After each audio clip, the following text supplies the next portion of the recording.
कथा थोड़ी पीछे जानी पड़ेगी। उन्होंने कहा कृष्ण से, संसार का जितना दुख है मुझे दो, जिससे कि मैं तुम्हारे हमेशा करीब रहूं।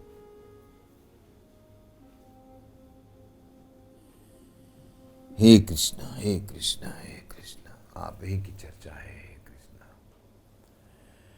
माता कुंती ने कहा, हे परब्रह्म, हे परमात्मा, पूरे जीवन का एक ही अनुभव है मेरा कि दुख ही मुझे आपके करीब लेके आता है। कुंती देवी ने, माता ने,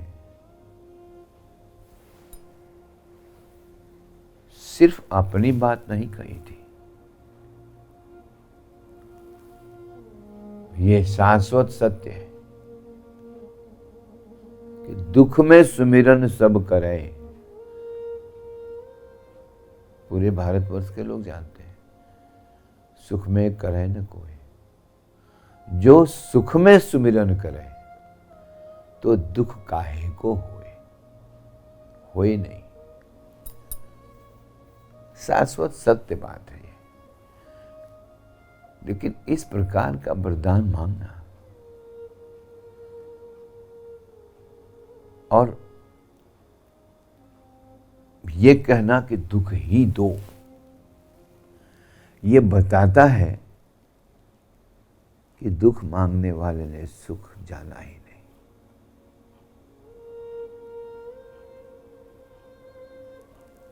सुख होता क्या है उसने जाना नहीं। कुंती और माद्री पांडु जी के दो पत्नियां थी। कुंती ने किसी युग में अपने युवा अवस्था में ऋषि दुर्वासा की ऐसी सेवा की थी कि दुर्वासा ने उन्होंने माता कुंती को वरदान दिया कि आप जिसको वर्ण करना चाहेंगी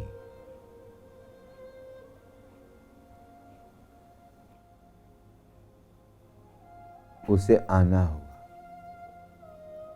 आप जिस रूप में चाहेंगी। बच्ची थी माता कुंती उस समय,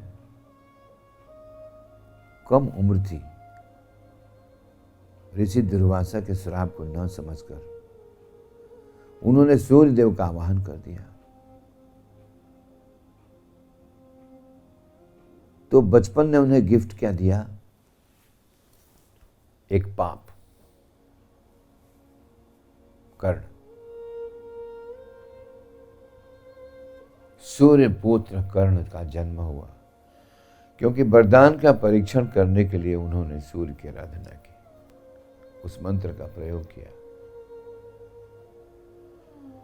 इसके बाद की कथा आपको मालूम है। अर्जुन इंद्र से हुए, पवन देव से भीम हुए और धर्मराज से युधिष्ठिर हुए। 4 पुत्र। नकुल सहदेव माद्री के पुत्र थे क्योंकि पांडु तो श्रापित थे, उनसे वंश आगे चलना ही नहीं था, क्योंकि जैसे ही वह संभोग क्रिया करेंगे उनका सिर फट जाएगा। ऐसा तो इस स्थिति में माता कुंती ने जिया जीवन। गांधारी अंधे पति की पत्नी होते हुए भी राज्य का भोग करती थी, क्योंकि वो युग उच्च आदर्शों को पालन करने का था, ऊंचे आदर्शों का पालन करने का था। धर्म अधर्म का निर्णय पग पग पर था।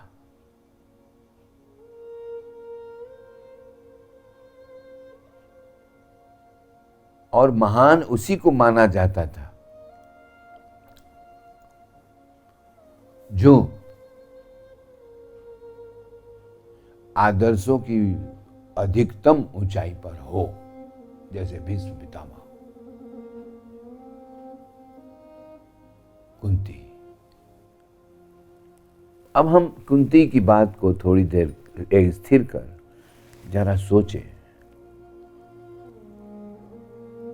कि शनि को भी कभी सुख का मुंह देखने का मौका नहीं मिला। पूर्ण तिरस्कृत।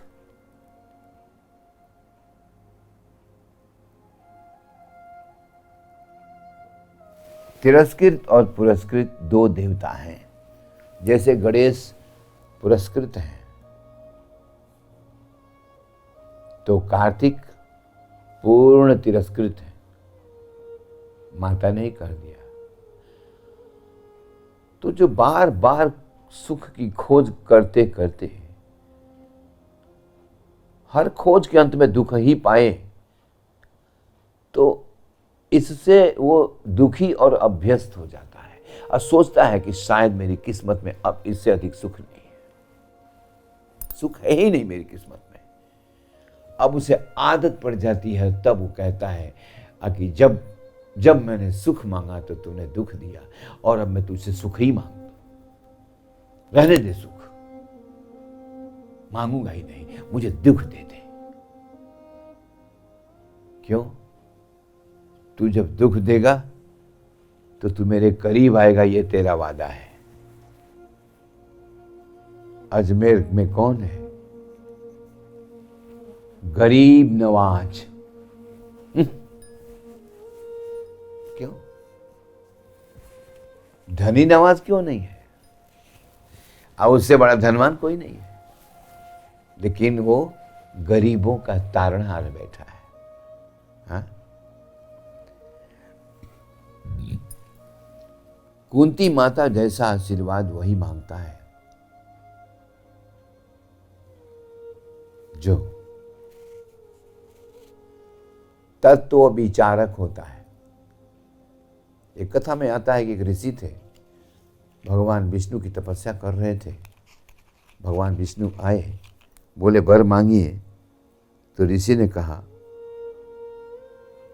कि मुझे यही वर दीजिए कि इस जन्म में जो पत्नी मिली है हर जन्म में मिले। और तब तक उसकी पत्नी बाहर आई और ऋषि को झाड़ू से पीटना शुरू किया, डंडे से, झाड़ू से, हाथ से, लात से। भगवान विष्णु आश्चर्यचकित रह गए, बोले ऐसी पत्नी की कामना आप हर जन्म में करते हैं? आप सोच समझ के बोलिए ऋषिवर, ये नारी है ही नहीं। और मुस्कुराए ऋषि और बोले हुजूर, इसी नारी ने तो आपका रास्ता दिखाया।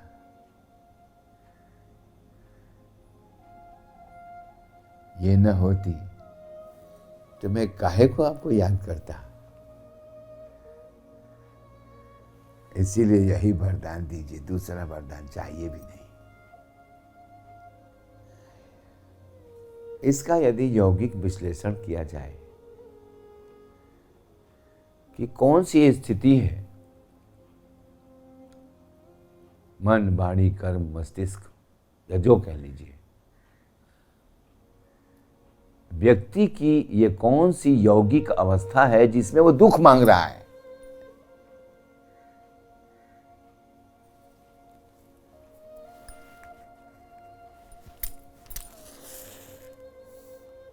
दुख मांगना शायद सबसे ऊंचे आदर्श का पालन करने जैसा है। इससे बड़ा त्याग क्या हो?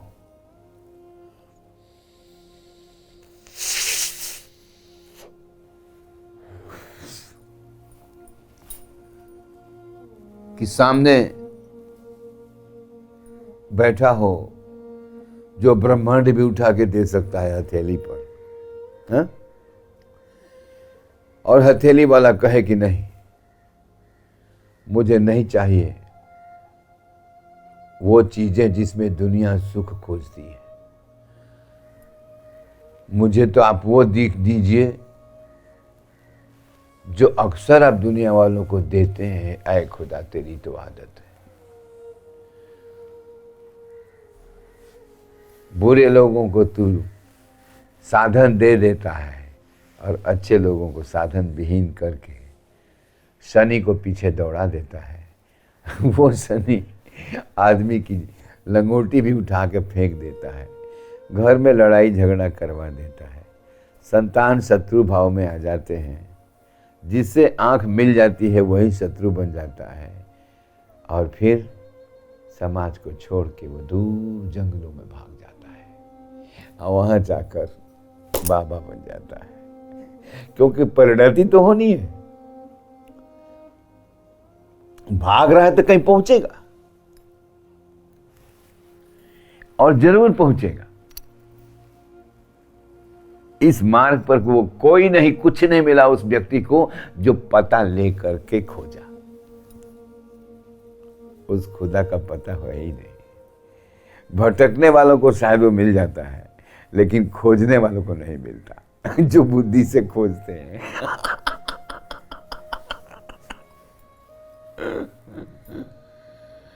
कोई और भी प्रेजेंट होना चाहता है? Okay, welcome.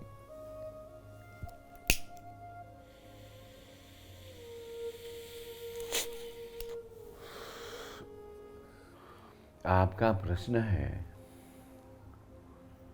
कि मानव की कौन सी स्थिति है जब स्वयं परमात्मा,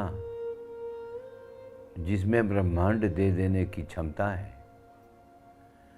वो वरदान देने आया है, यानी दान करने आया है और कह रहा है क्या चाहिए? बोलो क्या चाहिए?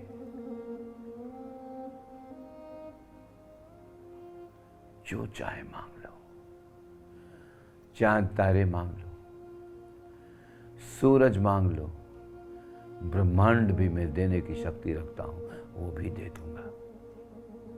मांगो। पृथ्वी का सम्राट बनना है, बना सकता हूं।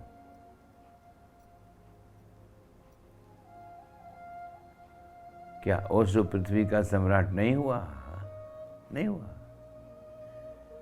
सम्राट और होता क्या है? हाँ, वो दिलों का सम्राट बना।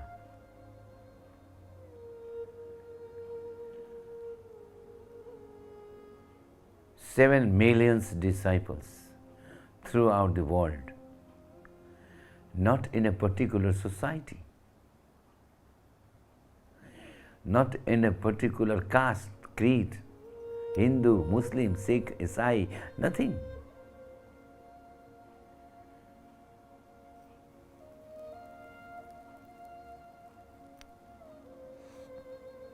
सर्वज्ञ थे वो।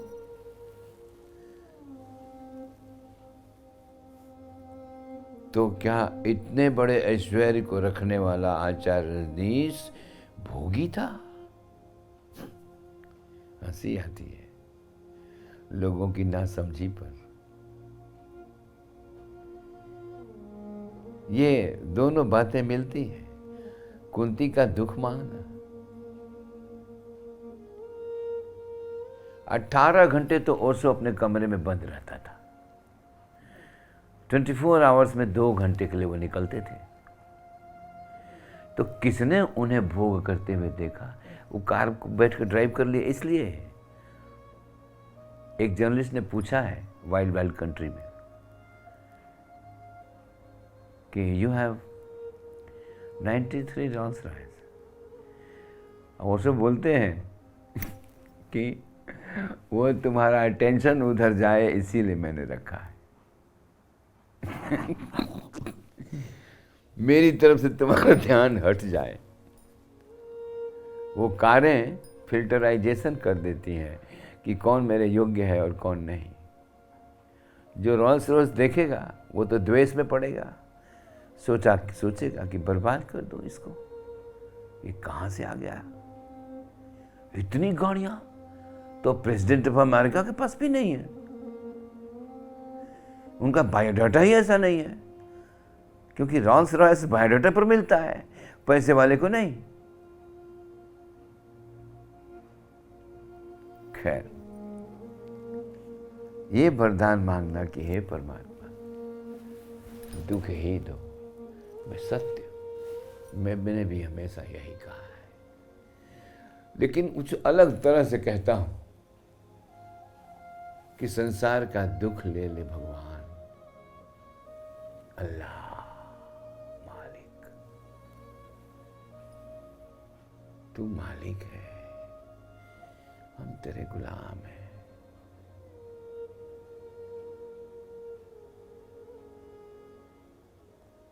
तू जो कहे वही उचित, तेरा हिलना डुलना श्वास लेना, ऐ मालिक, हमारे लिए वही नमाज है, वही इबादत है, हमारे लिए सर्वस्व तुम ही हो मालिक।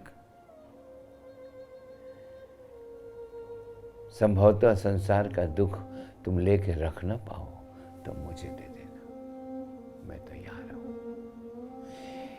इस मानसिक अवस्था में जाकर और कुंती ने यह वरदान मांगा होगा।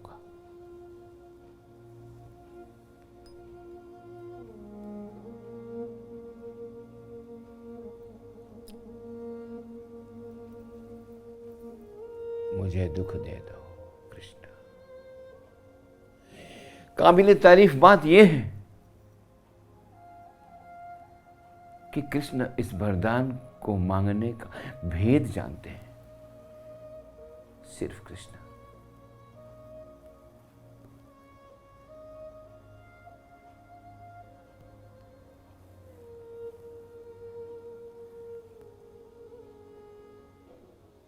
कौन सी आवाज में साईं ने आवाज दी, उस घोड़ी का नाम कुछ था और वो दौड़ी चली आई। और कौन सी वो आवाज थी जो उसका मालिक बार बार दे रहा था, फिर भी घोड़ी का कहीं नजर नहीं था। उस आवाज में कौन सी ताकत थी?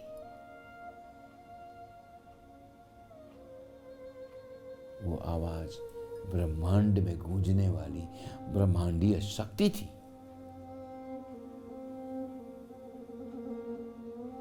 उन्होंने आग का आह्वान किया, आग आई, जल का आह्वान किया, जल आया।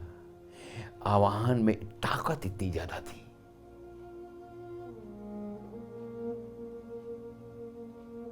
मनुष्य के मांगने में भी एक ताकत होती है। आपने देखा होगा बहुत सारे भिखारी हैं, सिर्फ देख लें आपको तो आपको दया आ जाएगी। बहुत सारे ऐसे मिलेंगे जिनको देखते ही आप कहेंगे जाना कोई काम कर। ये भेद क्यों? दुख मांगने की आकांक्षा क्यों?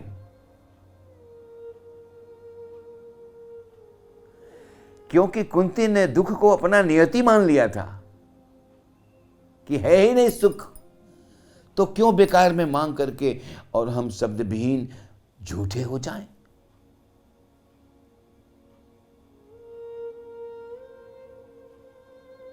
साईं जानते थे इस बात को कि संसार बड़े बड़े मोटे मोटे विद्याओं की पुस्तकों सिद्धांतों से त्रस्त हो चुका है। हिंदू मुसलमान को मिलाने का कोई दूसरा मार्ग नहीं है। अगर मैं श्लोक पढ़ता हूं तो मुसलमान कहेगा तू हिंदू है, अगर मैं कलमा पढ़ता हूं तो हिंदू कहेगा तू मुसलमान है। और उनके साथ ये बंधन था कि भगवान दत्तात्रेय के अवतार होने के नाते, कारण कि दत्त ने कहा कि तुम मेरे समान हो, यानी वो भी गुरु बन चुके थे। और उनके शरीर धारण करने का उद्देश्य ही यही था, दोनों को मिलाना। दो विपरीत जीवन शैली की लोगों को मिलाना आसान नहीं था, लेकिन आज भी उनकी सफलता के प्रमाण भले कम मात्रा में, कम संख्या में, लेकिन मिलेंगे। मैंने खुद अपनी आंखों से देखा, मुसलमान भाई लोग भी आए थे।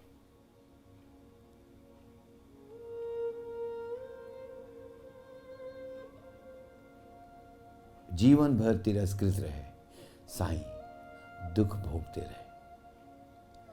कुंती जिंदगी भर दुख भोगती रही, सीता जिंदगी भर दुख भोगती रही। स्वयं परमात्मा श्री राम कब सुख भोगा? 14 बरस तो ऐसे भटकना पड़ा कि कांटों, कितने कांटे लगे उसकी संख्या नहीं है। राजकुमारी, प्रिंसेस एंड क्वीन, कैसा लगता है सुनकर कि खाली पांव जंगल में भटकती रही। क्यों भटकती रही वो? क्योंकि वो सती नारी थी, अपने पति के दुख सुख में सहभागिनी, और इसका निर्वाह किया।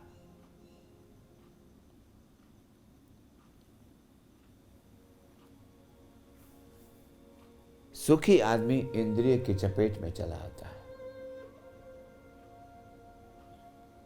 वो अपने इंद्रियों की खुशी के लिए कई कदम उठाता है, दुख की तो कोई कल्पना भी नहीं करता। अगर इस भाव से भी देखा जाए कि क्यों हर आदमी सुख की तलाश में क्यों है, भगवान बुद्ध की सबसे बड़ी वेदना यही थी कि संसार में दुख ही दुख है।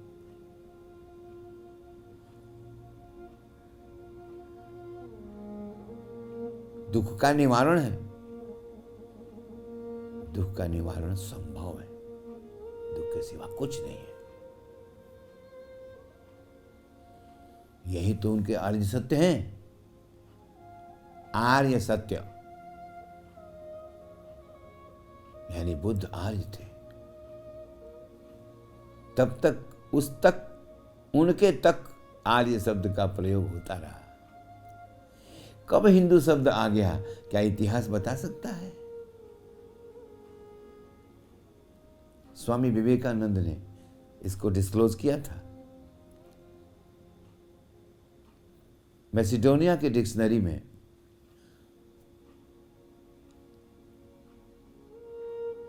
सौ की जगह ह होता है। जैसे यहां राजस्थान में भी चौक की जगह ह होता है। हाय लाओ, हाय लाओ। मैंने जब बार बार साइला नाम के गांव में सुना तो मैंने पूछा पारस मन, ये हाय मने क्या होता है? बोले गुरुजी चाय। सिकंदर ने 100 की जगह ह का प्रयोग किया और बोला सिंधु नदी को हिंदू नदी, इंडस जिसको अंग्रेजी में लिखते हैं।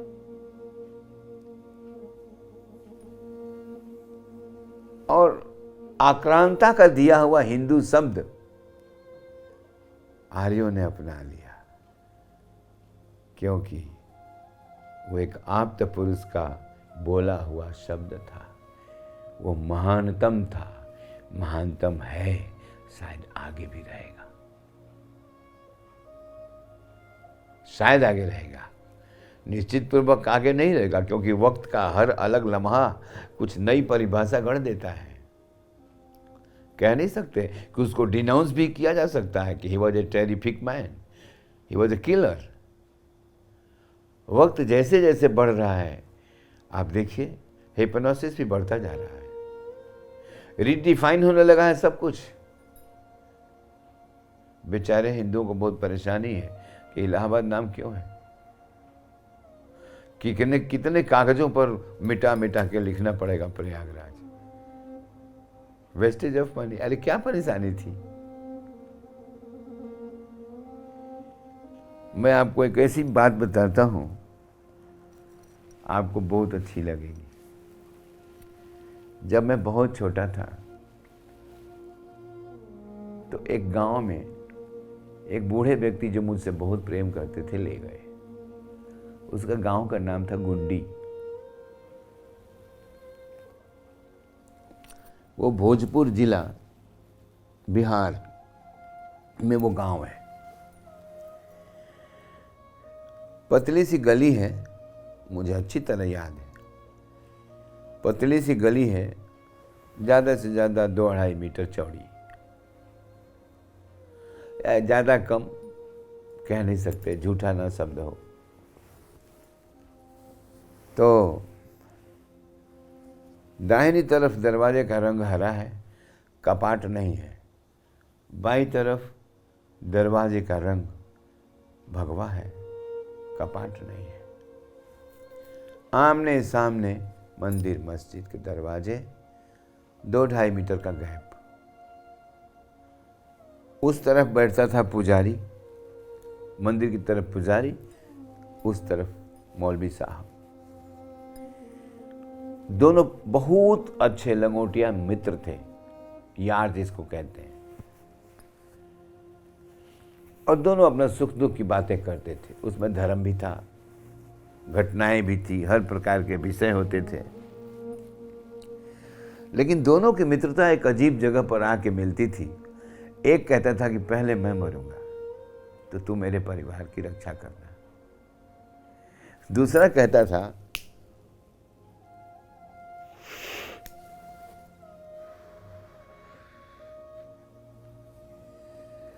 नहीं, पहले मैं मरूंगा, तू मेरे परिवार की रक्षा करना।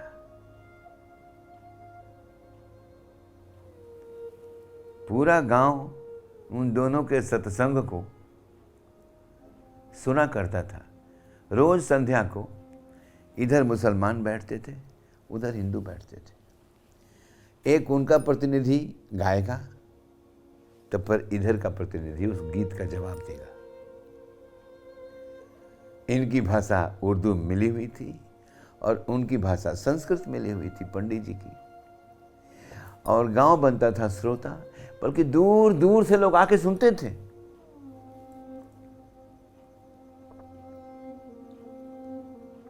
सत्संग, अब वो सत्संग सुनने के बाद लोग निहाल हो जाते थे। वाह, ऐसा उस गांव में वातावरण था कि कलकत्ते तक से लोग आते थे, हिंदू मुसलमान दोनों।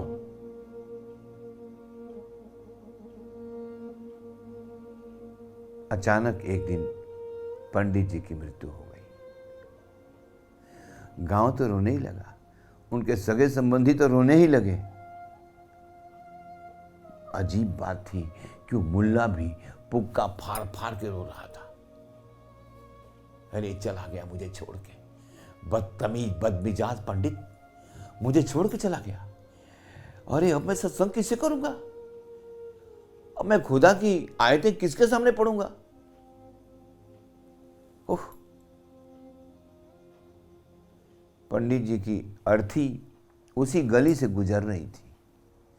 कंधों पर लिए हुए उनके परिवारजन रो रहे थे, कलप रहे थे और चले जा रहे थे। तो मौलवी साहब ने आवाज दी, पहले मर गया, हार गया तू।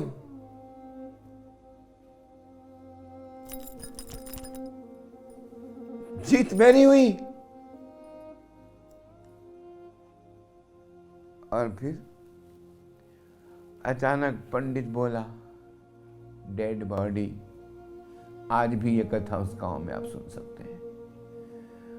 पंडित ने मंत्र पढ़ा, ओम पूर्णमदः पूर्णम इदं पूर्णात् पूर्णमुदच्यते पूर्णस्य पूर्णमादाय पूर्णमेवावशिष्यते। मैं जीवित हूं, मैं कभी नहीं मरूंगा।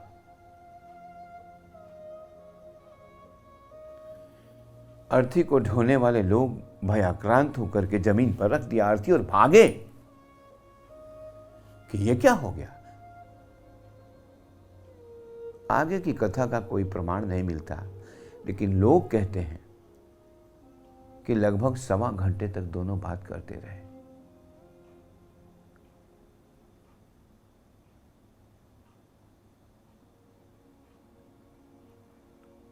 फिर वो मुर्दा वैसे का वैसे ही हो गया। और मौलवी तब रोता हुआ नहीं, हंसता हुआ अपनी जगह पे आके बैठ गया कि तुमको मैंने हारा हुआ समझा था, तू जीत गया पंडित, तू जीत गया। अब जानता हूं कि हार और जीत यहां क्या होती है। क्या खुदारा तेरी मौत हुई है।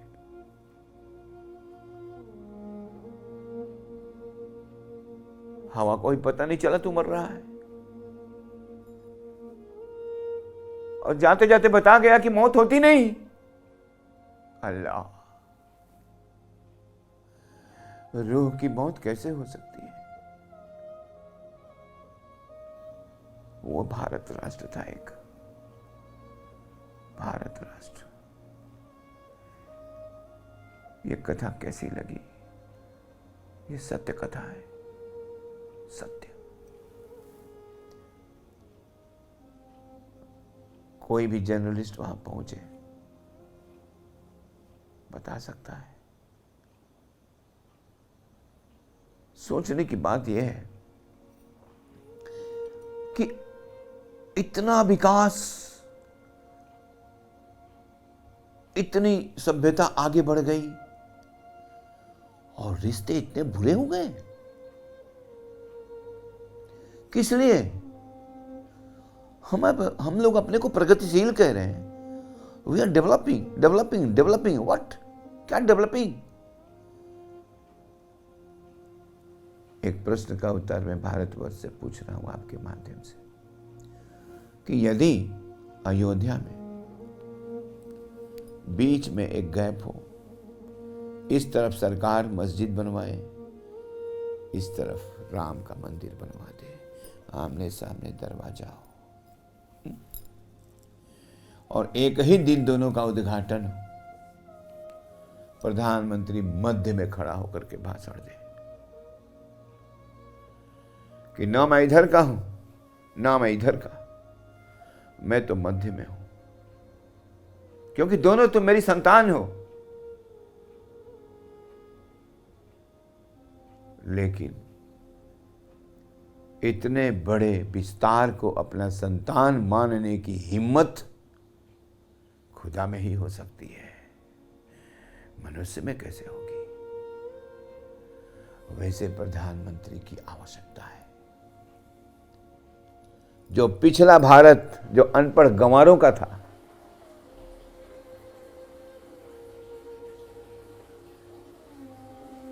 वो भारत इतना मीठा था। अयोध्या में यदि कितनी सुंदर बात हो कि भारत के सारे मौलवी और सारे संत इकट्ठे हों, बीच में लाइन खींच दी जाए, भाई इधर आप रहो, इधर आप रहो, इसमें झगड़ा है तो टॉस कर लो, राम नाम का सिक्का या अल्लाह राम का सिक्का उछालो, बोलो किधर चाहिए, तुमको आ गया, इधर रहना चाहते हो इधर ही रहो, और बीच में एक मार्ग हो चौड़ा, आमने सामने मंदिर मस्जिद का दरवाजा हो। श्री राम कहते हैं, हर के भजे से हर के होई, राम राज्य बैठे तेरे लोका, हर्षित भये गए सब शोका। जात पात पूछे नहीं कोई, वो राम राज्य था। तो राम जी के स्थान पर राम राज्य जैसा संस्कृति हो, और जो अल्लाह का भाग है वहां अल्लाह जैसी संस्कृति हो, और फिर वहां बीच में प्रधानमंत्री जाए और खड़ा होके बोले कि हे देशवासियों, तुम दोनों मेरे संतान हो, किंतु संतान कहने की ताकत के पीछे बहुत बड़ी ताकत चाहिए, अनंत की ताकत चाहिए। स्वयं विष्णु ही कह सकते हैं ये बात। महाभारत पूर्ण होने के बाद लोगों ने कहा सबसे वीर कौन? तो सभी लोग मिल के गए, कहाँ? बर्बरीक के पास, जो एक पहाड़ी पर कटा हुआ सिर रख दिया था कृष्ण ने युद्ध देखने के लिए, क्योंकि युद्ध वो कर नहीं सकता था। वो इतना बड़ा वीर था कि वो 2 बाण में सारा महाभारत खत्म कर देता, कोई बचता ही नहीं। दुर्योधन समेत, धृतराष्ट्र समेत एक ही बाण वो मारता तो वो जाके सारे शत्रुओं पर निशान बना देता, और दूसरा बाण मारता तो उनको जाके सबको मार देता। फिर कौरव बचते कहां? उससे पूछा लोगों ने कि सबसे बड़ा वीर कौन था, तो बर्बरीक ने जवाब दिया कि बस सुदर्शन चक्र ही वीर था। मैंने तो एक ही बात देखी, भाला हो, तलवार हो, गणास हो, कुल्हाड़ी हो, गुलेल हो, जितने शस्त्रों का प्रयोग किया मैंने सब में सुदर्शन चक्र को ही चलते हुए देखा। सबके सिर उसी ने काटे, यानी सबसे बड़ा वीर कृष्ण नहीं, चक्र, सुदर्शन चक्र।